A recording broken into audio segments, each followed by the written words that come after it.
जय हिंद साथियों, मैं उत्तम चौहान आप सभी का पिनेक्कल के ऑनलाइन प्लेटफॉर्म पर स्वागत करता हूं। मैं आशा करता हूं कि आप सभी खुश हैं, स्वस्थ हैं और अपनी तैयारी बहुत ही बेहतरीन तरीके से कर रहे हैं। देखिएगा दोस्तों, हम जो है 6500 प्लस टीसीएस एमसीक्यू की जो हमारी बुक है उसका सॉल्यूशन कर रहे हैं। ये जो हमारी बुक है इसके अंदर मैं आपको साइंस का पोर्शन करवा रहा हूँ। साइंस के अंदर जो है केमिस्ट्री का सेगमेंट जो है वो चला हुआ है। ये जो बुक है इसके अंदर जितने भी आज तक टीसीएस ने हाल फिलहाल में जितने भी क्वेश्चन पूछे हैं टीसीएस ने एसएससी के एग्जाम में, उन सभी का सॉल्यूशन मैं आपको करवा रहा हूं ताकि आपको एक एक्सप्लेनेशन मिले जिससे आप जो आने वाले एग्जाम में है उसमें आप बेहतर कर सकें। चलिए स्टार्ट करते हैं पिनेक्कल के इस कंटेंट से और देखते हैं इस कंटेंट को हम कितना जो है समझ सकते हैं। केमिस्ट्री हमारी चली हुई है, केमिस्ट्री की 2 क्लास जो है हम ले चुके हैं और 3rd क्लास यहाँ पर है। क्वेश्चन है, which of the following is low grade brown coal that is soft with high moisture content. देखिएगा 3 क्वेश्चन बन रहे हैं यहाँ से। अगर आप अच्छे से क्वेश्चन को पढ़ोगे तो वन लाइनर क्वेश्चन में सबसे पहला तो क्वेश्चन यही बन रहा है कि ब्राउन कोयल किसे कहते हैं, भूरा कोयला किसे कहते हैं, जिसके पास उच्च नमी की मात्रा के साथ नरम होता है, जो सॉफ्ट होता है with high moisture content. 2 question बन गए। उस कोल का नाम क्या है, ये क्वेश्चन आपसे पूछा गया है। चलिएगा मैं आपको कोल के बारे में सारी बातें बता देता हूँ। कोल जो होता है आपका, कोयला जो होता है, कोयला आपको पता होगा सबसे ज्यादा ईंधन के रूप में भी जो है आज के टाइम पर कोयला ही प्रयोग किया जा रहा है। ठीक है, कोयला एक जीवाश्म है, फॉसिल फ्यूल इसको बोलते हैं। कार्बन का एलोट्रोप है ये, कार्बन एलोट्रोप है, ये एलोट्रोप है, अपरूप है जो फॉसिल फ्यूल के रूप में प्रयोग किया जाता है। फॉसिल फ्यूल वो हैं जो धरती के अंदर दबे हुए हैं और बहुत ही लंबे समय से जो है धरती के अंदर हैं और फ्यूल के अंदर के रूप में प्रयोग किए जाते हैं।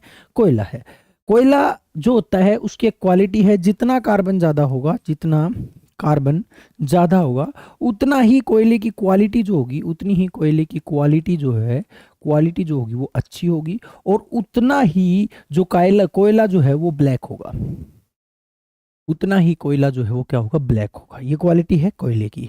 अगर मैं बात करूं कोयले की अगर मैं बात करूं तो कोयले की जो है 4 टाइप है on the base of carbon amount, यानी कि कार्बन के अमाउंट के आधार पर 4 टाइप इसकी हैं।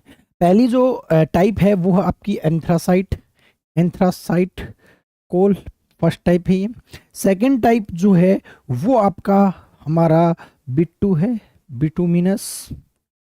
और तीसरी जो टाइप है वो आपकी रात है, यानी कि लिग्नाइट है। और लास्ट जो आपकी टाइप है वो आपकी पिट है। कोयले की मात्रा से क्वेश्चन पूछ लिए जाते हैं, किसमें कितना जो है कार्बन पाया जाता है, ये क्वेश्चन पूछ लिए जाते हैं। तो आपका एंथ्रासाइट जो होता है इसमें 80% जो है वो कार्बन पाया जाता है, कार्बन की वैल्यू 80% होती है। बिटुमिन्स में जो है 60 से 80% होती है। और जो आपका लिग्नाइट होती है उसके अंदर 40 से 60% जो है आपका कार्बन पाया जाता है। और पिट कोयला जो होता है उसमें 40% से कम जो है आपका कार्बन पाया जाता है। तो कार्बन जिसमें ज़्यादा वो गुड क्वालिटी का कोयला। तो इसीलिए हम जो हैं आपके एंथ्रासाइट को बेस्ट कोयला मानते हैं। बेस्ट कोल जो है आपका एंथ्रासाइट है।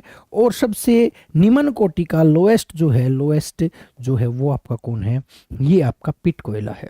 ठीक है, एंथ्रासाइट बेस्ट क्वालिटी का है लेकिन सबसे ज़्यादा यूज़ नहीं होता, क्योंकि जितना ज़्यादा बेस्ट होगा उतना ही ज़्यादा महंगा भी होगा और उसको जो है यूज़ जो है वो ज़्यादा नहीं हो पाएगा।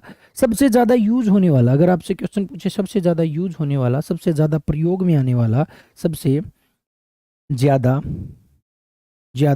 प्रयोग में आने वाला कोयला जो है कौन सा है, तो आपका बिट्टूमिन है। बिट्टू हमारा सबसे ज़्यादा नाम होता है, देखिए होगा गांव वगैरह में बिट्टू नाम बहुत ज़्यादा होता है, तो सबसे ज़्यादा प्रयोग होता है। बिट्टू नाम एक सामान्य होता है, तो सामान्य किस्म का कोयला है। बिट्टू जो है वो मुलायम होता है, तो ये एक मुलायम कोयला है। ये 3-4 क्वेश्चन जो है बिट्टू से पूछे जाते हैं बहुत ज़्यादा। मैंने आपको कहा जितना कार्बन कम होगा उतना ही ब्लैकनेस भी कम होती जाएगी। और ये जो लिग्नाइट है, लिग्नाइट एक टाइम पर आकर ये ब्लैक, फिर थोड़ा कम ब्लैक, फिर कम ब्लैक, यानी कि ये जो है ब्राउन कोल हो जाएगा, यानी कि ये जो है आपका भूरा कोयला कहलाएगा। लिग्नाइट वैसे भी आप याद रख सकते हो, रात को भूरा काला सब क्या होता है, बराबर होता है। ठीक है, रात को भूरा काला सब बराबर होता है, लिग्नाइट रात को। ठीक है, तो लिग्नाइट इसका राइट आंसर होगा। और लिग्नाइट के बारे में 2-3 बातें और याद रखिएगा आप कि lignite soft with high moisture content होता है, यानी कि उच्च नमी की मात्रा के साथ नरम होता है कौन सा भी आपका लिग्नाइट कोयला। तो इन सभी फेविकोल के बारे में जो है आपको याद रखना है, बेस्ट कौन सा है, खराब कौन सा है। नेक्स्ट क्वेश्चन की तरफ चलेंगे। विच of the following is property of silicon dioxide. Silicon dioxide जो होता है वो होती है SiO2, जिसको हम सिलिका बोलते हैं, सिलिका बोलते हैं सिंपल शब्दों में। मेनली इसका प्रयोग जो है ग्लास बनाने में किया जाता है। ग्लास जो है इससे सबसे ज़्यादा बनाए जाते हैं। ग्लास जो होता है, कांच जिसको हम बोलते हैं, कांच बनाने में इसका प्रयोग किया जाता है। ये पहला इसमें क्वेश्चन पूछा है सिलिकॉन के बारे में कौन सी प्रॉपर्टी सही है, ये बात पूछी है। It is conduct of electricity, नहीं भी, ये इलेक्ट्रिसिटी को कंडक्ट नहीं करती है। इट इज़ सॉफ्ट, नहीं भी, सॉफ्ट नहीं होती, हार्ड होती है ये। It is soluble in water, नहीं, आपने देखा होगा शीशा कौन सा सोल्यूबल है, तो शीशा बनाया जाता है, ये सोल्यूबल भी नहीं होती। It is high melting point, बिल्कुल भी इसका बॉइलिंग और मेल्टिंग पॉइंट जो होता है वो हाई होता है, किसका भी, सिलिका का। तो कांच जो है वो यानी कि ग्लास जो है अच्छे लेवल पर या फिर अच्छे ज़्यादा टेम्परेचर पर जो है मेल्ट या बॉयल होता है। तो इसका राइट आंसर जो होगा वो डी होगा। नेक्स्ट क्वेश्चन को देखिएगा। Which of the following minerals has, जो किसेराइट एज इट्स ओर, किसेराइट जो है वो किसका ओर है। तो देखिएगा ओर के बारे में मैं आपको बता देता हूँ। ओर क्या होते हैं, और वे कंपाउंड होते हैं जहां से किसी भी मेटल को प्राप्त किया जाता है। वे कंपाउंड जहां से मेटल जो है प्राप्त की जाती है, उस कंपाउंड को हम क्या कहते हैं, और कहते हैं। आपका किसेराइट जो होता है, किसेराइट जो होता है वो MgSO4 होता है, मैग्नीशियम सल्फाइड होता है, MgSO4 होता है। तो यहाँ से किसेराइट से जो है आपका क्या प्राप्त किया जाता है, मैग्नीशियम जो है वो प्राप्त किया जाता है। ठीक है, आपके लिए होमवर्क दे रहा हूँ मैं, क्योंकि ये टॉपिक्स ऐसे हैं जिनको समझाने का कोई भी मतलब नहीं बनता, ये सारे रटने के होते हैं। जैसे कि आपका एलॉय है, मिश्र धातु का है, आपको रटना है, ये आपको करना है। ये और का चैप्टर है, और ये भी आपको रटना है। कुछ केमिकल कंपाउंड्स हैं, कंपाउंड के केमिकल फार्मूले हैं, वो भी आपको रटने हैं। तो ये आपको काम जरूर करना है अगर आप तैयारी कर रहे हैं SSC की। ठीक है, तो और जो है आपका, मैंने आपको एक ही बताया किसेराइट, तो किसेराइट जो है आपका मैग्नीशियम का और है। नेक्स्ट क्वेश्चन की तरफ चलते हैं। Identify the alloy among the flowing which lead is component. कौन से के अंदर लेड होती है। तो देखिएगा निकल तो अपने आप में कोई एलॉय है ही नहीं, ये तो एक मेटल है, इसको तो काट ही दो। ठीक है, आपके बाद उसके बाद जो है कांस्टेंट है, उसके बाद जो है आपका सोल्डर है। देखिएगा सोल्डर, टांका जिसको हम बोलते हैं, ये टिन SN प्लस में जो है PB, टिन प्लस लेड से मिलकर बनी होती है कौन भी, टांका। ठीक है, तो ये भी आपकी एक एलॉय है, और मैं आपको बता चुका हूँ एलओए में मैं ज़्यादा समय आपका नहीं खराब करूँगा, क्योंकि इसमें कोई भी चीज़ समझाने की नहीं होती है। ये केवल सारा फैक्चुअल डेटा होता है, रटने का होता है। और जहाँ पर फैक्ट होते हैं वहाँ पर मैं आपको एक ही बात कहता हूँ कि आप रटो भाई, यहाँ पर क्यों टाइम खराब कर रहे हो। ठीक है, तो क्लास में टाइम हमें नहीं खराब करना है, इसका राइट आंसर बी होगा। नेक्स्ट क्वेश्चन को देखिएगा। क्वेश्चन है, which of the following is one of the metal use to LED semiconductor technology. LED semiconductor technology जो है उसके अंदर जो है कौन सी मेटल जो है यूज की जाती है। तो इसमें जो है आपकी देखिए LED जो होती है उसमें नहीं तो आयरन यूज की जाती है, कॉपर भी यूज नहीं की जाती है, जिंक भी नहीं होती है। इसमें जो है गैलियम का प्रयोग जो है हम करते हैं। गैलियम जो होता है इसका मेल्टिंग पॉइंट बहुत ही कम होता है, मेल्टिंग पॉइंट जो होता है वो लो होता है, इसलिए इसका प्रयोग जो है LED सेमीकंडक्टर टेक्नोलॉजी में हम करते हैं। तो डायरेक्ट याद रखना है, LED सेमीकंडक्टर टेक्नोलॉजी में हम गैलियम का प्रयोग करते हैं। नेक्स्ट क्वेश्चन देखिएगा।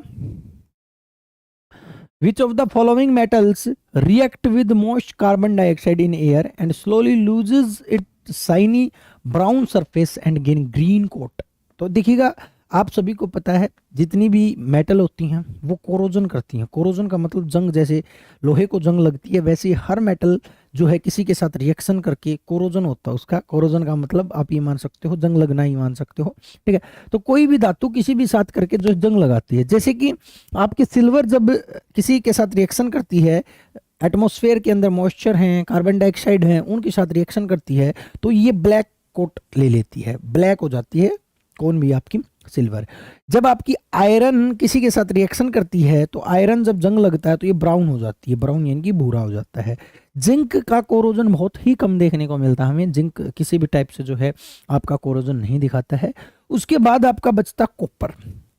Copper and it's alloy, copper and it's alloy, जैसे ब्रास है, ब्रॉन्ज है, ये सारे के सारे पित्तल वगैरह जो है, इन सभी में जब ये जंग लग जाएंगे तो ये हरा कलर के हो जाएंगे, ग्रीन कलर के हो जाएंगे। ठीक है, तो इसने यही तो क्वेश्चन पूछा है कि कौन से जो है वो ग्रीन कलर के हो जाते हैं, ग्रीन कोट ले लेते हैं। तो आपके copper and it's alloy, copper और इससे बनने वाली जितनी भी चीजें हैं, चाहे वो ब्रास है, चाहे वो ब्रास है, चाहे वो ब्रोंज है, चाहे वो ब्रोंज है, ये आपके जो हैं किस प्रकार की कोट ले लेते हैं, तो ये ग्रीन कोट ले लेते हैं जब ये कोरोजन होता है इनका। नेक्स्ट क्वेश्चन पर चलते हैं। Which one of the following features is not shown by metal, कौन सा जो है मेटल्स के द्वारा नहीं दिखाया जाता है, देख लीजिएगा, ऑप्शन को पढ़ना पड़ेगा, बहुत ही सिंपल क्वेश्चन है। लुक्स डल, उदासीन होती हैं, नहीं भी, ये एल्कलीन नेचर की होती हैं, दे बेस नेचर की होती हैं। All metals are base nature, ये हमेशा आप याद रखिएगा, ये बेस नेचर की होती हैं, तो ये बिल्कुल गलत है, ये बिल्कुल गलत है। Can be pounded into shape, आकार बढ़ सकता है, बिल्कुल वही पीट के तार बना सकते हैं, बिल्कुल बना सकते हैं। उष्मा और इलेक्ट्रिसिटी के चालक होते हैं, बिल्कुल होते हैं। तो इसमें क्वेश्चन क्या पूछा है, नॉट शोन, कौन सा गलत है ये क्वेश्चन पूछा है, तो आपका जो ए ही गलत है, तो ए ही जो है इसका राइट आंसर हो जाएगा। तो धातुओं के बारे में अगर मैं बात करूं तो बहुत सी प्रॉपर्टी हैं धातुओं की जो हम बार बार करते आ रहे हैं क्वेश्चंस के माध्यम से। एक जगह पे अगर आप नोट करना चाहो तो सभी को इकट्ठा कर लीजिएगा। नेक्स्ट क्वेश्चन, अभी एटॉमिक नंबर आपको दिया गया है, क्वेश्चन पूछा गया है आइंस्टाइन से। आइंस्टेटिनियम से क्यों क्वेश्चन पूछा गया है वो भी मैं आपको बता देता हूं, क्योंकि ये कंपोनेंट जो है ना, आइंस्टीन जो साइंटिस्ट था उसके नाम पर एक एलिमेंट का नाम रखा गया है, इसलिए आइंस्टीनियम जो है इससे क्वेश्चन बहुत बार पूछा जाता है कि इसका एटॉमिक नंबर क्या होता है। याद रखिएगा, सचिन तेंदुलकर का जो फेवरेट नंबर था 99 जो है वो आपके आइंस्टीनियम का जो है एटॉमिक नंबर था। ठीक है, तो आइंस्टीनियम का जो एटॉमिक नंबर था वो 99 था। ठीक है, इसको आपको याद रखना है, ज़्यादा कुछ इसके अंदर परंतु है नहीं। नेक्स्ट पर चलते हैं। और अगर आप करना चाहो तो मैं आपको बता देता हूँ 101, 104 रदरफोर्ड का ये कुछ एटॉमिक नंबर हैं, 99 से लेके 106 तक हैं शायद, जिनके नाम जो हैं, एटम्स के नाम जो हैं वो साइंटिस्ट्स के नाम पर रखे गए हैं। जैसे कि 104वां एटम जो है वो रदरफोर्डियन है, यानी कि रदरफोर्ड के नाम पर जो है रखा गया है। तो ऐसे ही लगभग जो जैसे नोबेलियन है, नोबल जो था, नोबल जो नोबल पुरस्कार मिलता है, नोबल साइंटिस्ट था, उसके नाम पर रखा गया नोबेलियन 101वें नंबर पर। ठीक है, 101वें नंबर पर नोबेलियन है जैसे, ठीक है, और 104 है रदरफोर्डियन है जैसे। तो ये जो हैं आपके वो एटॉमिक नंबर हैं जो साइंटिस्ट के नाम पर एटम के नाम रखे गए हैं। ठीक है, तो इनसे भी क्वेश्चन पूछे जा सकते हैं, इसलिए इनको भी कर लीजिएगा। नेक्स्ट क्वेश्चन की तरफ चलता हूं। विच of the following is an example of a pair of isobars, कौन से जो हैं आइसोबार के पेयर हैं। आइसोबार क्या होते हैं, जिनका ये मान के चलो कोई एटम है जिनका ये नीचे वाला एटॉमिक नंबर तो डिफरेंट हो, एटॉमिक नंबर तो डिफरेंट हो और मास जो है वो सेम हो। एक बात याद रखिएगा, आइसोटोप जो होते हैं ना, जिनके एटॉमिक नंबर क्या होते हैं, सेम होते हैं। आइसोटोप सेम एलिमेंट के हो सकते हैं, लेकिन आइसोबार जो हैं वो डिफरेंट एलिमेंट के होंगे, क्योंकि एटॉमिक नंबर कभी भी अलग अलग नहीं हो सकता, यानी कि हर एलिमेंट का एटॉमिक नंबर अलग ही होता है, तो एटॉमिक नंबर डिफरेंट ही रहेगा। ठीक है, तो एटॉमिक नंबर सेम नहीं होगा, तो इसलिए ये दो एलिमेंट होंगे। तो देखो कौन सा जो है आइसोबार है, तो आइसोबार आपके कौन है, पहला है क्लोरीन और ऑक्सीजन, Cl और ऑक्सीजन आसपास ही नहीं है, छोड़ दो। Calcium and argon, calcium and argon, बिल्कुल ठीक है, कैल्शियम और आर्गन ठीक है, दोनों का 40 होता है एटॉमिक मास। कैल्शियम 20, 40, आर्गन 18, 40, यानी कि ये देखो एटॉमिक नंबर तो सेम है, सॉरी एटॉमिक मास तो सेम है, लेकिन एटॉमिक नंबर डिफरेंट है। एटॉमिक नंबर क्या है, डिफरेंट है। ठीक है, वैसे एटॉमिक नंबर डिफरेंट ही होता है, अलग अलग एलिमेंट का अलग अलग एटॉमिक नंबर है, मास अलग अलग एलिमेंट का सेम हो सकता है, इस बात को आप याद रखिएगा। नेक्स्ट क्वेश्चन पर चलते हैं। तो इसका राइट आंसर जो है मे भी आपको पता चल गया होगा, बी जो होगा इसका राइट आंसर होगा।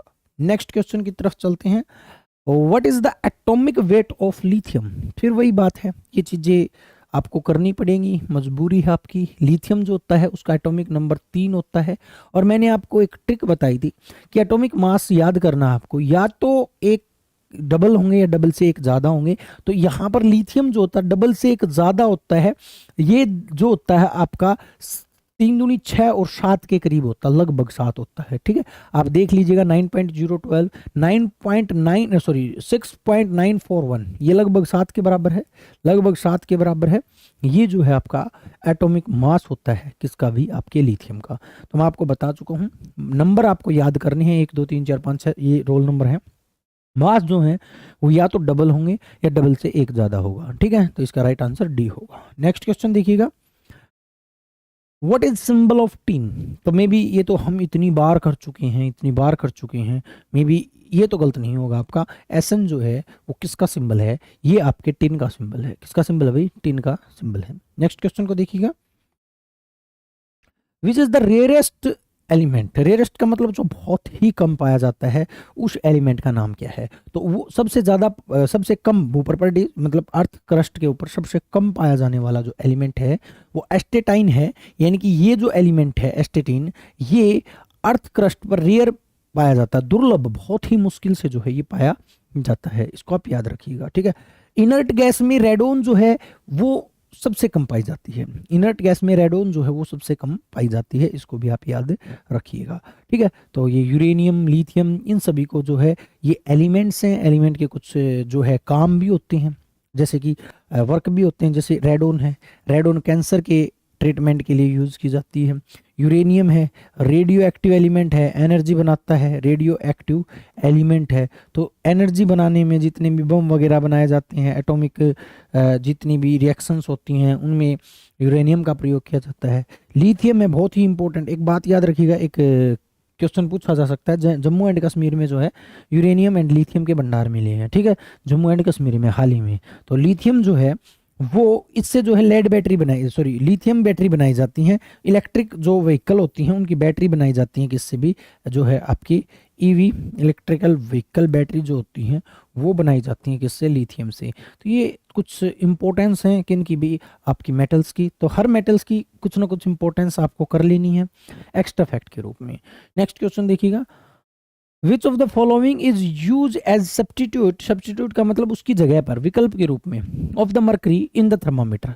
थर्मामीटर क्या होता है, थर्मामीटर वो होता है जो टेम्परेचर को मेजर करता है, जो टेम्परेचर मेजर करता है।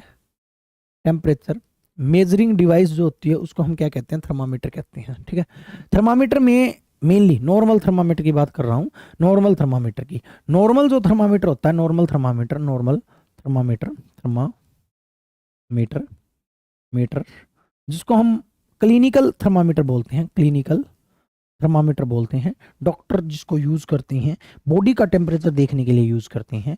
उस थर्मामीटर में मेनली मरकरी भरी हुई होती है। क्या डली हुई होती है, मरकरी डली हुई होती है। मरकरी जो होता है इसका सिंबल Hg होता है। क्यों डली होती है मरकरी, वाटर क्यों नहीं डालते इसके अंदर। तो आपने देखा होगा थर्मामीटर मेनली डॉक्टर यूज करते हैं ऐसे करके। ठीक है, एक निप होती है इसके लास्ट में। ठीक है, इसमें मरकरी डली होती है, नंबरिंग लिखे हुए होते हैं, नंबरिंग लिखी होती है 100 101 102 ऐसे करके टेम्परेचर नंबरिंग लिखी होती है। और मरकरी जिस लेवल पर चढ़ती है वहीं पर हम देते हैं कि ये टेम्परेचर इतना है। तो क्लिनिकल थर्मामीटर में जो है मरकरी यूज की जाती है। क्यों, वाटर क्यों नहीं यूज कर लेते, क्योंकि वाटर 0 डिग्री सेल्सियस पर जम जाएगा, यानी कि सर्दियों में वो जम जाएगा। मरकरी जो है इसका फ्रीजिंग पॉइंट जो होता है वो -39 डिग्री सेल्सियस होता है, ये जल्दी ही जमती नहीं है। इसलिए इसका प्रयोग जो है नॉर्मल थर्मामीटर में करते हैं, क्लिनिकल थर्मामीटर में करते हैं। और ये जो थर्मामीटर होता है इसमें 35 डिग्री सेल्सियस से जो है आपका 42 डिग्री सेल्सियस तक जो है नंबरिंग होती है, यहाँ तक टेम्परेचर दिखाता है। ये क्वेश्चन भी पूछ लिया जाता है कि क्लिनिकल थर्मामीटर की जो नंबरिंग है या जो लाइनिंग है वो कितनी होती है, तो वो जो है आपकी 35 degree celsius to 42 degree celsius होती है। अब मरकरी की जगह पर हम जो है यहाँ पर एक ऐसा एलिमेंट यूज करते हैं जिसका नाम है गैलिस्टन। गैलिस्टन जो होता है वो उसका जो फ्रीजिंग पॉइंट होता है, इसका जो फ्रीजिंग पॉइंट होता है वो -19 डिग्री सेल्सियस होता है। इसलिए हम मरकरी की जगह पर नॉर्मल थर्मामीटर में इसका प्रयोग कर सकते हैं। तो जो है गैलिस्टन जो होगा इसका राइट आंसर होगा। ये नॉर्मल थर्मामीटर की बात कर रहा है। अगर आपसे पूछे एब्सोल्यूट थर्मामीटर में, अगर आपसे क्वेश्चन पूछे एब्सोल्यूट थर्मामीटर में, थर्मोमीटर में जो एब्सोल्यूट थर्मामीटर होता है, बढ़िया वाला थर्मामीटर, उसमें अल्कोहल यूज की जाती है। अल्कोहल क्यों? क्योंकि अल्कोहल का जो फ्रीजिंग पॉइंट जो होता है वो -114 डिग्री सेल्सियस होता है। क्योंकि भी ग्लेशियर जो होता है, ग्लेशियर वगैरह में जो फौजी वगैरह ड्यूटी करते हैं, वहां पर अगर इस थर्मामीटर को हम ले गए, मरकरी को ले गए, तो वहां पर तो -60 डिग्री सेल्सियस टेम्परेचर है, वहां पर ये जम जाएगी। इसलिए वहां पर केवल अल्कोहल वाला थर्मामीटर ही यूज होगा, जिसको हम एब्सोल्यूट थर्मामीटर बोलते हैं। आप सिंपल शब्दों में कहो तो बढ़िया वाला थर्मामीटर बोलते हैं। तो इसका राइट आंसर जो होगा वो डी होगा। नेक्स्ट क्वेश्चन देखिएगा, name the only metal that is antibacterial. Antibacterial कहो, एंटीसेप्टिक कहो, इसको हम एंटीसेप्टिक भी बोल देते हैं। एंटीसेप्टिक जो बैक्टीरिया को मारती है उनको एंटीसेप्टिक बोलते हैं। देखिएगा, आपने सुना होगा, आजकल तो नहीं करते इतना ज्यादा, पहले लोग मतलब जो है पित्तल के बर्तन रखते थे, ब्रास के बर्तन रखते थे, उन्हीं में भोजन खाते थे, उन्हीं में पानी पीते थे। मतलब पित्तल से बने हुए बर्तन ही सबसे ज्यादा यूज किए जाते थे। क्यों? क्योंकि जो पित्तल से बर्तन बनते थे वो एंटीसेप्टिक होते हैं, वो उनमें बैक्टीरिया नहीं बन सकते। यानी कि उसमें अगर अपन भोजन डालकर खाएंगे, पानी डालकर पिएंगे, तो वो पानी या वो भोजन जो है अपने आप जो है बैक्टीरिया फ्री हो जाएगा। ठीक है, तो आजकल ये चले गई हैं, हालांकि आज भी आपको जो है पित्तल के बर्तनों में ही खाना चाहिए। तो जो पित्तल जो बना होता है वो बना होता है कॉपर से। किससे बना होता है? कॉपर से। यानी कि कॉपर और कॉपर के जितने भी कंपाउंड हैं, चाहे वो ब्रास है, चाहे ब्रोंज है, वो सभी जो हैं आपके एंटीबैक्टीरियल होते हैं। ऑल आर एंटीबैक्टीरियल, वो सारे एंटीबैक्टीरियल होते हैं। तो एंटीबैक्टीरियल आपका कौन है? कॉपर जो है आपका एंटीबैक्टीरियल है। तो इसका राइट आंसर जो होगा वो बी होगा। चलिएगा नेक्स्ट क्वेश्चन को देखते हैं, जब तक आप आंसर कर सकते हैं इसका। How many type of isotopes does scandium. देखिएगा, फैक्ट की बात है, आइसोटॉप का मतलब मैं आपको बता चुका हूँ, जिसका एटॉमिक नंबर ये वाला सेम हो, यहाँ का सेम हो, और ऊपर वाला मास जो है वो डिफरेंट हो, उसको हम क्या बोलते हैं? उसको हम आपका आइसोटॉप बोलते हैं। और जो स्कैंडियम जो होता है, स्कैंडियम जो होता है उसके आइसोटॉप 13 होते हैं। कितने होते हैं? 13। आप कहोगे सर इतने स्कैंडियम के? बिल्कुल, ये 13 कितने होते हैं? क्योंकि स्कैंडियम का मास जो होता है वो 40 से 52 टोटल देख लीजिएगा, 13 हो गए होंगे। हाँ 13 ही होते हैं। हाँ ठीक है, तो 40 से 52 जो होते हैं वो अलग अलग मास होते हैं। तो इसलिए यहाँ पर ये याद रखिएगा, स्कैंडियम जो होता है इसके समस्थानिकों की संख्या जो होती है कितनी होती है? 13 होती है। 13 जो है आपके समस्थानिक पाए जाते हैं, किसके भी? स्कैंडियम के। चलिएगा नेक्स्ट क्वेश्चन देखते हैं। आंसर आप कर सकते हो, वैसे फैक्चुअल डेटा है, याद ही करना पड़ेगा। जिरकोनियम का एटॉमिक मास क्या है? तो जिरकोनियम का एटॉमिक मास जो होता है वो 91.22 होता है। तो इसको आपको याद ही करना पड़ेगा, कोई भी स्किप पॉइंट नहीं है जो मैं आपको बता दूं कि भाई आप ऐसे इसको याद कर लो, नहीं, इसको आपको रटना ही पड़ेगा। ऐसे एलिमेंट अगर आ जाते हैं तो, हालांकि आते नहीं है, मेनली 30 एलिमेंट तक ही पूछता है एग्जामिनर, नंबर हो चाहे मास हो, लेकिन फिर भी एक दो आ जाते हैं। जैसे कि ये सीजीएल की शिफ्ट में आ गया, जो है 6 तारीख की इवनिंग की शिफ्ट में आ गया, तो आ गया, वो मुश्किल शिफ्ट थी इसलिए आ गया। ठीक है, तो ऐसे क्वेश्चन का कोई वो मैं नहीं बता सकता विकल्प, ऐसे आ जाते हैं तो आपकी किस्मत पर डिपेंड करते हैं। वैसे 30 एलिमेंट के ही आप एटॉमिक नंबर और मास याद कर लीजिएगा, किस्मत हर बार खराब नहीं होती। ठीक है, तो हो सकता है आपको इनमें से ही काम चल जाए। नेक्स्ट देखिएगा, which among the following is cation. Cation का मतलब होता है जिनके पास पॉजिटिव चार्ज होते हैं। एनायन का मतलब होता है जिनके पास नेगेटिव चार्ज होते हैं। एनायन क्या होते हैं? एनायन जो होते हैं उनके पास नेगेटिव चार्ज होते हैं। ठीक है, आपको एक बात याद रखनी है, अगर मैं बात करूं एलिमेंट्स की, तो एलिमेंट्स में 3 चीज होती हैं। एक होती है मेटल, मैं यहाँ पर सारा कंफ्यूजन दूर कर दूंगा आपका। एक होती है नॉन मेटल, जिनको हम अधातुएं कहते हैं, और तीसरी होती है मेटालॉइड, जिनको हम उपधातु कहते हैं। मेटालॉइड्स, उपधातु कहते हैं। मेटल कौन होती है? मेटल किसको कम कहते हैं हम? मेटल उनको कहते हैं, उन एलिमेंट्स को कहते हैं जो इलेक्ट्रॉन छोड़कर पॉजिटिव आयन बनाए। देखिएगा, यानी कि जितनी भी मेटल होती हैं उन सभी पर पॉजिटिव आयन पाया जाता है। फॉर एग्जांपल मैं कहता हूँ सोडियम है Na पॉजिटिव, लोहा है Fe पॉजिटिव, गोल्ड है Au पॉजिटिव, सिल्वर है Ag पॉजिटिव, मतलब सभी के पास चार्ज जो है वो पॉजिटिव मिलेगा। क्योंकि मेटल्स की क्वालिटी ये होती है, ये इलेक्ट्रॉन छोड़कर पॉजिटिव आयन बनाती हैं और बेस नेचर की होती हैं। ये दो प्रॉपर्टी एल्कली नेचर की होती हैं, एल्कली या बेस एक ही बात है। एल्कली नेचर की, क्षार नेचर की होती हैं कौन भी मेटल। अगर मैं बात करूं नॉन मेटल की, तो नॉन मेटल क्या करती हैं, इलेक्ट्रॉन ले लेती हैं। इलेक्ट्रॉन लेकर, अब इलेक्ट्रॉन लेकर नेगेटिव आयन बनाएंगी, नेगेटिव आयन बनाएंगी, इलेक्ट्रॉन लेकर नेगेटिव। तो जितनी भी नॉन मेटल हैं, 20 नॉन मेटल हैं, आपको पता होगा 91 मेटल हैं और 7 जो है मेटालॉइड हैं। ये इतनी बार बता चुका हूं मैं भी बिल्कुल कंठस्थ हो गया होगा आपको। तो जितनी भी नॉन मेटल है उनके पास नेगेटिव चार्ज है, carbon negative, oxygen negative, fluorine negative, जितनी भी 20 के 20 पर नेगेटिव चार्ज है। और मेटालॉइड जो होती हैं वो न्यूट्रल होती हैं, इनके पास कोई भी चार्ज नहीं होता, नो चार्ज, नो चार्ज। ठीक है, तो यहां पर आप देख सकते हो इसने पॉजिटिव पूछा है, कैटायन कौन से होते हैं, तो कैटायन सारे के सारे मेटल होते हैं। अब देखो chlorine, fluorine, iodine, group 17 17th group के एलिमेंट हैं, ये सारे के सारे एलोजन फैमिली के हैं, यानी कि ये सारे के सारे जो हैं आपके नॉन मेटल हैं। नॉन मेटल पर सभी पर नेगेटिव चार्ज है, नेगेटिव नेगेटिव नेगेटिव। अमोनिया, एक मिनट रुकिएगा भाई, आयोडीन, फ्लोरीन, क्लोराइड, एक ही बच गया अमोनियम। ठीक है, अमोनियम जो है उसके ऊपर जो है कैटायन होगा, ये धनायन होगा। ठीक है, ammonium is the right answer. वैसे वो बात नहीं बनी, मैं मेटल के हिसाब से समझाना चाहता था, इसमें अमोनिया दे रखा है। अब कई स्टूडेंट सोचेंगे सर अमोनिया के ऊपर पॉजिटिव चार्ज, अमोनिया जो होता है वो NH3 होता है। क्या होता है, NH3 होता है अमोनियम। तो अमोनिया जो होता है NH3 होता है, और इसके ऊपर जो चार्ज बनेगा वो पॉजिटिव ही बनेगा, क्योंकि मेटल जो है डोमिनेट, मतलब जो है इसके ऊपर अमोनियम जो होगा वो अमोनियम, एक मिनट रुकिएगा भाई, fluoride, chloride, iodide,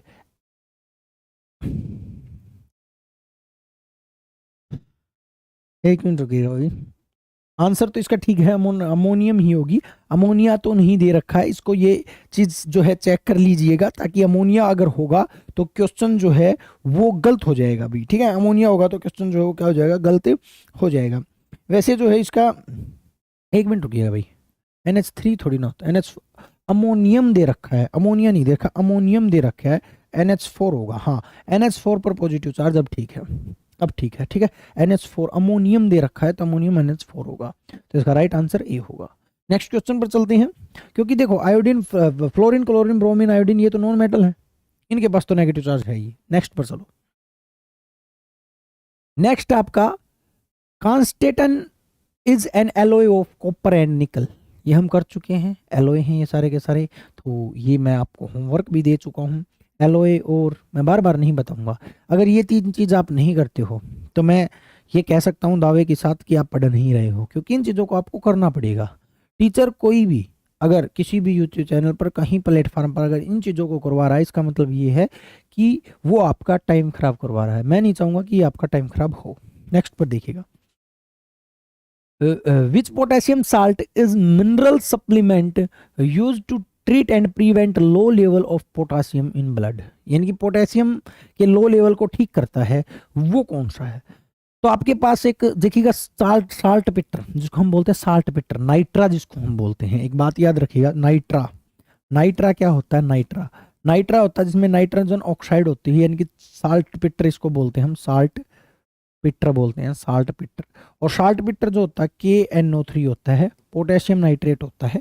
potassium nitrate जो होता है वो आपकी बॉडी के अंदर, शरीर के अंदर पोटेशियम के लेवल को पूरा करता है, पोटेशियम के लेवल को पूरा करता है। तो यहाँ पर देखिएगा पोटेशियम नाइट्रेट कहाँ पर है, पोटेशियम क्लोराइड नहीं होगा, आयोडाइड नहीं होगा, साइट्रेट नहीं होगा, इसका राइट आंसर जो होगा पोटेशियम नाइट्रेट होगा। तो जो आपका पोटेशियम नाइट्रेट KNO3 जो है, जिसको हम साल्ट पिटर के नाम से जानते हैं, नाइट्रा के नाम से जानते हैं, उसका उपयोग रक्त में पोटेशियम के निम्न स्तर को रोकने के लिए किया जाता है, यानी कि इसको जो है पोटेशियम नाइट्रेट को दिया जाता है। नेक्स्ट को देखिएगा, नेक्स्ट क्वेश्चन को देखते हैं।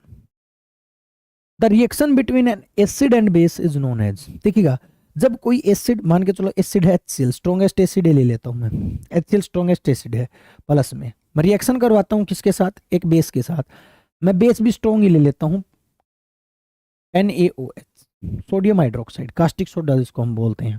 ठीक है, दो, एक स्ट्रॉन्ग एसिड, एक स्ट्रॉन्ग बेस, ये स्ट्रॉन्गेस्ट एसिड है, pH मान 0, ये स्ट्रॉन्गेस्ट बेस है, pH मान 14। ठीक है। एसिड को जब मैं बेस के साथ रिएक्शन कराऊंगा, जब ये रिएक्शन होगी तो ये नेगेटिव, ये पॉजिटिव, ये नेगेटिव, ये पॉजिटिव, ठीक है। पॉजिटिव नेगेटिव के साथ यानी कि क्लोरीन Na के साथ जाएगा तो NaCl प्लस में H2O बनेगा। यानी कि यहां पर क्या हुआ, यहां पर आपका एसिड और बेस जब जुड़ा तो यहां पर साल्ट बना, और साल्ट जो होता है आपका न्यूट्रल होता है, साल्ट के ऊपर कोई चार्ज नहीं होता, ये न्यूट्रल होता है, प्लस में वाटर रिलीज हुआ, पानी बाहर निकला। तो आपसे यहां से 3 क्वेश्चन पूछ सकता है कि एसिड बेस क्या बनाते हैं, तो एसिड बेस साल्ट बनाते हैं। एसिड बेस के साल्ट क्या होता है, साल्ट एक न्यूट्रल अमाउंट होता है। एसिड बेस की रिएक्शन के बाद साल्ट और क्या बनता है, साल्ट और पानी बनता है, वाटर बनता है। तो इसको हम बोलते हैं न्यूट्रलाइजेशन, यानी कि उदासीकरण जो है ये रिएक्शन है, न्यूट्रलाइजेशन रिएक्शन है ये, जिसमें एसिड बेस के साथ रिएक्शन करके न्यूट्रल हो जाती है। नेक्स्ट क्वेश्चन पर चलते हैं।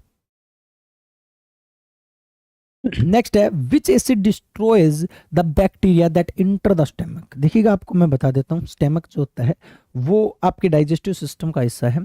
जे शेप लाइक एक थैलस लाइक स्ट्रक्चर होता है, एक थैलस लाइक स्ट्रक्चर होता है बॉडी के अंदर, ठीक है, जो आपके यहाँ पर एब्डोमिनल कैविटी के अंदर यहाँ पर होता है स्टेमक, ठीक है।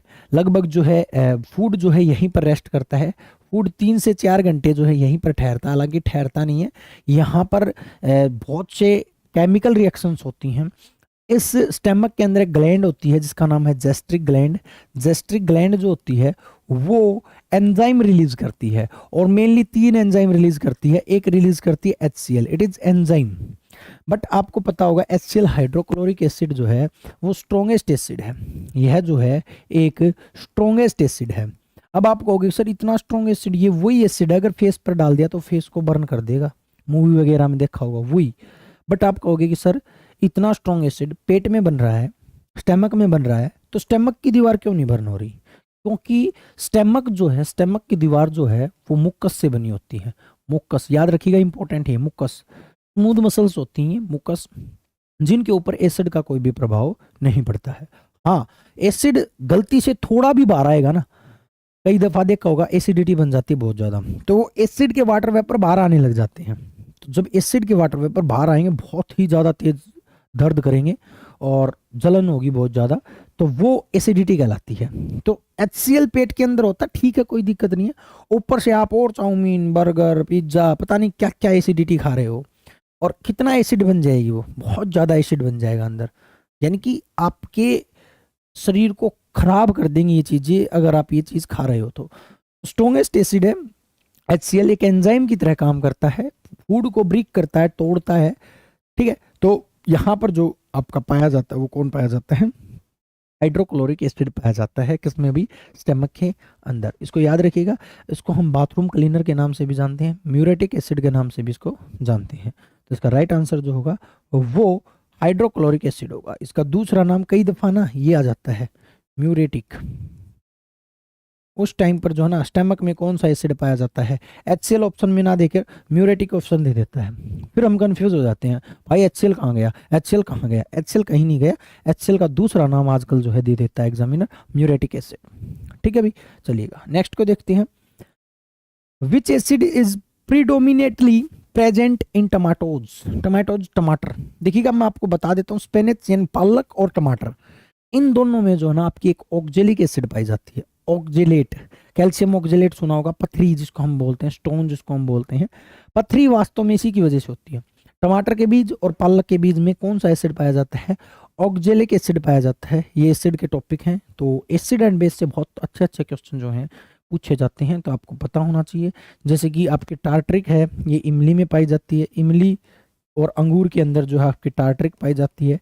वैसे जितने भी खट्टे पदार्थ जो होते हैं ना, खट्टी चीज, उनके अंदर सिट्रिक पाई जाती है, लेकिन इन दो को छोड़कर इमली और अंगूर में सिट्रिक के साथ टार्ट्रिक ज्यादा पाई जाती है। एसिटिक जो है वो विनेगर में पाई जाती है, विनेगर जिसको हम सिरका बोलते हैं, सिरका जो अचार वगैरह में डाला जाता है, ये पाई जाती है। ठीक है, कार्बोनिक एसिड ये जो है आपकी कोल्ड ड्रिंक वगैरह में पाई जाती है कार्बोनिक, तो ये याद रखिएगा, पूछ लिया जाता है। मैलिक एसिड सेब में पाई जाती है, मैलिक होती है, मैलिक ये सेब में पाई जाती है। ब्यूरेटिक एसिड जो होती है, वो मक्खन में पाई जाती है, मक्खन जो होता है आपका, बटर जो होता है, उसमें ब्यूरेटिक एसिड पाई जाती है। ठीक है, तो बहुत से एसिड होते हैं जो अलग अलग एसिड जो है अलग अलग सब्सटेंस में पाए जाते हैं। तो ये आपका क्वेश्चन जो है टमाटोज से था, ऑक्जेलिक एसिड। नेक्स्ट क्वेश्चन देखिएगा, which among the following is covalent compound. कौन सा जो आपका कंपाउंड जो है कोवलेंट कंपाउंड है। अब इसके लिए आपको करना पड़ेगा, पहली बात तो आपको ये पता होना चाहिए कोवलेंट होते क्या। कोवलेंट बॉन्ड देखिए दो प्रकार की बॉन्डिंग होती है, एक होती है आयनाइजेशन आयनिंग बॉन्ड, और एक होती है कोवलेंट बॉन्ड। आयन बॉन्ड और कोवलेंट बॉन्ड। आयनिक बॉन्ड में क्या होता है, इलेक्ट्रॉन की शेयरिंग होती है। इलेक्ट्रॉन एक एक जो जिसके पास ज्यादा इलेक्ट्रॉन है वो कम वाले के पास चले जाते हैं। ठीक है, तो इलेक्ट्रॉन की शेयरिंग होती है आयनिक में। कोवलेंट में क्या होता है, सॉरी, इलेक्ट्रॉन का ट्रांसफर होता है आयनिक में। कोवलेंट बॉन्ड में जो है इलेक्ट्रॉन की म्यूचुअल शेयरिंग होती है। म्यूचुअल शेयरिंग होती है मतलब जिसको जरूरत होती है वो ले लेता है और दूसरे को दे देता, मतलब बदले में कुछ देता है, बदले में कुछ देता है, ऐसे समझो आप। नहीं तो थोड़ा बड़ा हो जाएगा चैप्टर, बताने को तो बता दूं। आयनिक देखो बता ही देता हूँ। एक होता है जैसे आयनिक, आयनिक में जैसे मैं कहता हूँ Na प्लस में Cl, ये दोनों रिएक्शन करके NaCl बनाते हैं। कैसे बनाते हैं, यहाँ पर सोडियम जो था उसका एटॉमिक नंबर 11 था, यहाँ पर 2 8 और 1 इलेक्ट्रॉन फालतू था। यहाँ पर क्लोरीन 17 था, 2 8 और 7, यहाँ पर 1 इलेक्ट्रॉन की कमी थी, क्योंकि किसी भी चीज को स्टेबल होने के लिए आउटर मोस्ट में 8 इलेक्ट्रॉन चाहिए। अब यहाँ पर क्या होगा, ये 1 इलेक्ट्रॉन यहाँ पर उठकर चला जाएगा क्लोरीन के पास, ये भी स्टेबल हो जाएगा और वो भी स्टेबल, ये 2 8 ये 2 8 8, यानी कि ये इनर्ट गैस की कॉन्फ़िगरेशन ले लेंगे तो ये स्टेबल हो जाएंगे। तो इसको इलेक्ट्रॉन जहां पर ट्रांसफर होते हैं इनको बोलते हैं हम ionic bond, ionic bonding, bonding. ठीक है, एक कोवलेंट बॉन्डिंग जहां पर म्यूचुअल शेयरिंग होती है। म्यूचुअल शेयरिंग का बोले तो जैसे कोई एक एग्जांपल समझाता हूं मैं आपको म्यूचुअल शेयरिंग का, किसी से भी ले लो, कोई भी नॉन मेटल ले लो। जैसे अपन जो है नाइट्रोजन का ही ले लेते हैं, नाइट्रोजन N है और हाइड्रोजन का ले लो। पहले एक हाइड्रोजन ये, दूसरी हाइड्रोजन ये, इस हाइड्रोजन पर एक इलेक्ट्रॉन है, इस पे भी एक इलेक्ट्रॉन है। ये क्या करेंगी, अपने आप को स्टेबल करने के लिए 2 इलेक्ट्रॉन चाहिए, ये 1 इलेक्ट्रॉन इस पे ले लेगी, 2 हो गए इसके पास, ये इसके पास 1 था, ये 1 इलेक्ट्रॉन इस पे ले लेगी और सिंगल बॉन्ड कोवलेंट कंपाउंड बना देगी, म्यूचुअल शेयरिंग के थ्रू बना देगी। ठीक है, चलो नाइट्रोजन को भी ले लो, N2 नाइट्रोजन। N2 कैसे बनेगा, N2 बनेगा नाइट्रोजन N, नाइट्रोजन के पास है 7 इलेक्ट्रॉन, यानी कि 2 और 5, इसको 3 की जरूरत है। कितने की जरूरत है, 3 की, 1 2 3 4 5, बार 5 है। दूसरा नाइट्रोजन लो, 1 2 3 4 5, इसके पास भी 5 इलेक्ट्रॉन है। अब ये क्या करेगा, बोला भाई 5 मेरे पास है, 3 तू दे दे, ये ले भी 3, ये मेरे पास 8 हो गए, मैं स्टेबल। अब मेरे पास 3 है, तू भी 3 दे दे, काम कर। अब मेरे पास भी क्या हो गए, 8 हो गए। तो हमने ऑक्टेट कंप्लीट कर दिया और ट्रिपल बॉन्ड कोवलेंट बॉन्ड बना दिया। ठीक है, तो ये होता है आपका कोवलेंट कंपाउंडिंग। अब इसको करने के लिए अब ऐसा तो है नहीं भी मैं कोई मंत्र दे दूं, ये सारी चीज आपको करके देखनी पड़ेगी कि कौन सा कोवलेंट है। तो इसके लिए मैं सिंपल तरीका बता सकता हूं आपको। सिंपल तरीका क्या बता सकता हूं, आयनिक बॉन्डिंग किसके साथ होगी, ये 90% काम करेगा, 100% काम नहीं करेगा।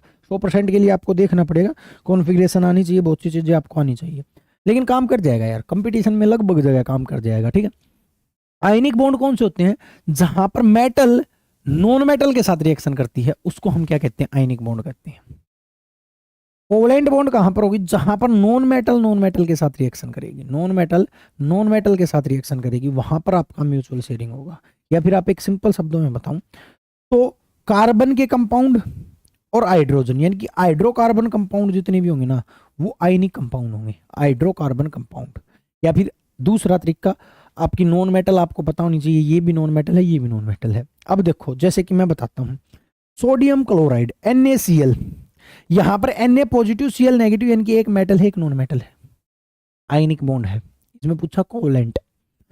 Calcium carbonate CaCO3, calcium positive ये नेगेटिव, यानी कि यहां पर भी एक पॉजिटिव एक नेगेटिव, मेटल और नॉन मेटल है, तो ये भी आपका आयनिक बॉन्ड हो गया। मैग्नीशियम हाइड्रोक्साइड Mg आ गया, MgOH2, मैग्नीशियम हाइड्रोक्साइड, ये पॉजिटिव ये नेगेटिव, यानी कि यहां पर भी मेटल और नॉन मेटल है, यानी कि यहां पर भी आयनिक बॉन्ड है। और एक बचता आपका हाइड्रोक्लोरिक एसिड, आप देख सकते हो हाइड्रोजन क्लोराइड HCl, यहां पर देखो हाइड्रोजन नेगेटिव, Cl नेगेटिव, दोनों के दोनों जो हैं आपके नॉन मेटल हैं, ठीक है, दोनों नॉन मेटल हैं, तो यहाँ पर आपका कौन सा बॉन्ड होगा, कोवेलेंट कंपाउंड होगा। इसका राइट आंसर कोवेलेंट कंपाउंड होगा, ठीक है भाई। तो इसको आप ऐसे कर सकते हो कि कोवेलेंट कंपाउंड किसको बोलते हैं, कोवेलेंट कंपाउंड उसको बोलते हैं जहाँ पर म्यूचुअल शेयरिंग बनती है। म्यूचुअल शेयरिंग किन के बीच में बनती है, नॉन मेटल और नॉन मेटल, दोनों नॉन मेटल रिएक्शन करती हैं।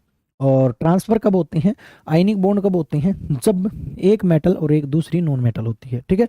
तो ये आपको याद रखना है। नेक्स्ट क्वेश्चन देखिएगा, Which of the following is used as an antacid in the neutralize stomach acidity। देखिए स्टमक में HCl होता है और भी हम एसिड खा लेते हैं जिसकी वजह से पेट में एसिडिटी बन जाती है। तो एसिडिटी को दूर करने के लिए हम किसका प्रयोग करते हैं, तो देखिएगा एंटाएसिड। एंटाएसिड का मतलब हम बेस का प्रयोग करेंगे। किसका प्रयोग करेंगे, बेस। अब एक बात तो भाई, स्ट्रॉन्गेस्ट बेस कौन है, मैं यहां पर लिख रहा हूं स्ट्रॉन्गेस्ट बेस कौन है, सबसे अच्छा बेस कौन है, सबसे अच्छा बेस जो है कास्टिक सोडा है, NaOH, सोडियम हाइड्रोक्साइड, जिसको हम कास्टिक सोडा बोलते हैं। लेकिन भाई साहब ये एडिबल तो नहीं है, इसको हम खा तो नहीं सकते हैं ना, इससे तो डिटर्जेंट बनाया जाता है, इससे तो साबुन बनाई जाती है, इसको खा सकते हैं। पोटेशियम हाइड्रोक्साइड है, साबुन बनाई जाती है। ये भी जो है आपका बेस है, ये भी स्ट्रॉन्ग बेस है, सेकेंड स्ट्रॉन्ग बेस है, इसको भी नहीं खा सकते हम।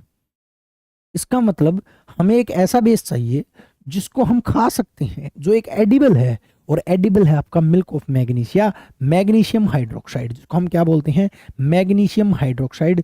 तीसरे नंबर का जो है आपका स्ट्रॉन्ग एसिड है जिसको हम मिल्क ऑफ मैग्नीशिया बोलते हैं, मिल्क ऑफ मैग्नीशिया बोलते हैं, मैग्नीशिया का दूध बोलते हैं, जिसका नाम जो होता है मैग्नीशियम हाइड्रोक्साइड होता है।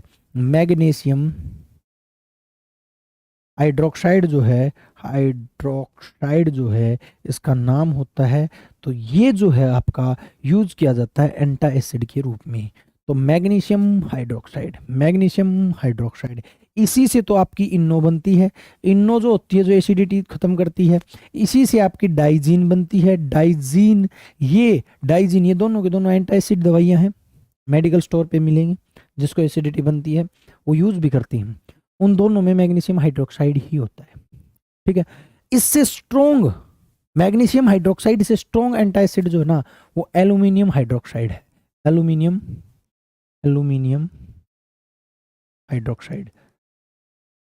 लेकिन इतना ज्यादा जो है यूज में नहीं है, चलन में इतना ज्यादा नहीं है। बहुत ही जो रेयर पेशेंट होते हैं, ज्यादा एसिडिटी बनने लग जाती है, तो वो जो है एल्यूमिनियम हाइड्रोक्साइड का प्रयोग करते हैं मैग्नीशियम हाइड्रोक्साइड की जगह पर, ठीक है। तो ये था भाई आपका एंटा एसिड। तो एंटा एसिड जो है क्या है, कब यूज किए जाते हैं, देखिए होता क्या है, जो घर के वैद्य होते हैं ना वो बिना बात की नॉलेज रखते हैं, वो बहुत गड़बड़ करते हैं।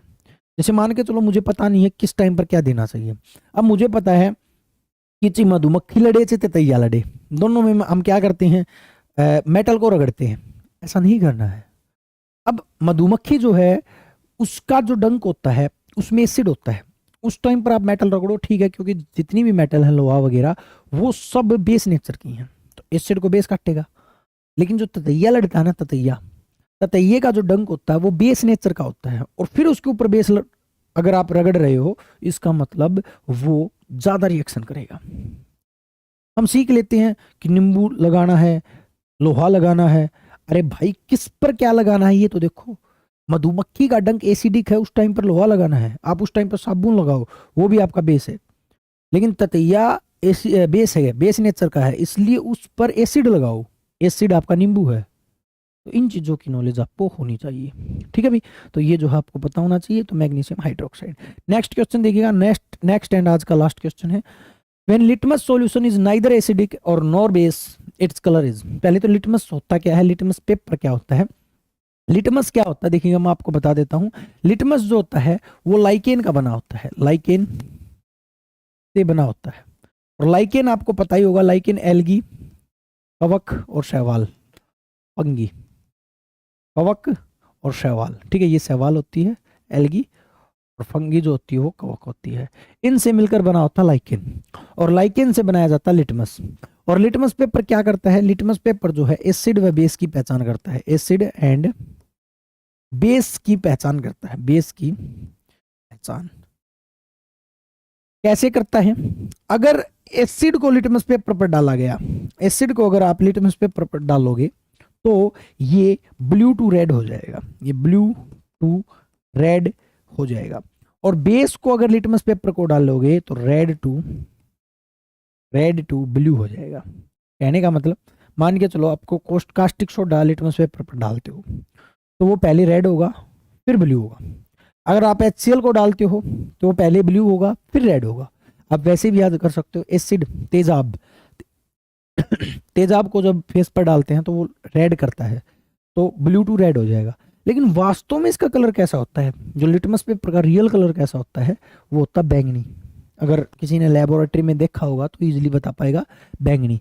अब बैंगनी, वॉयलेट और पर्पल दो होती हैं। गलत हम यहाँ पर क्या करते हैं, वॉयलेट नहीं करना है, पर्पल करना है। पर्पल, हालांकि इसमें तो ऑप्शन में वॉयलेट और पर्पल दो नहीं दे रखे हैं, कई जगह पे ना वॉयलेट और पर्पल दोनों दे देता है। तो उस टाइम पर आप याद रखिएगा कि लिटमस सॉल्यूशन जो होता है वो पर्पल कलर का होता है, लिटमस पेपर जो होता है वो आपके पर्पल कलर का होता है। ठीक है भाई, तो ये थे भाई आज के अपने जो है 75 क्वेश्चन। आई होप आपको जो है सारे क्लियर हो गए होंगे। तो आज के लिए इतना ही, चाहेंगे जाने की अनुमति और मिलेंगे हमारे नेक्स्ट लेक्चर के साथ। जय हिंद साथियों, जय भारत।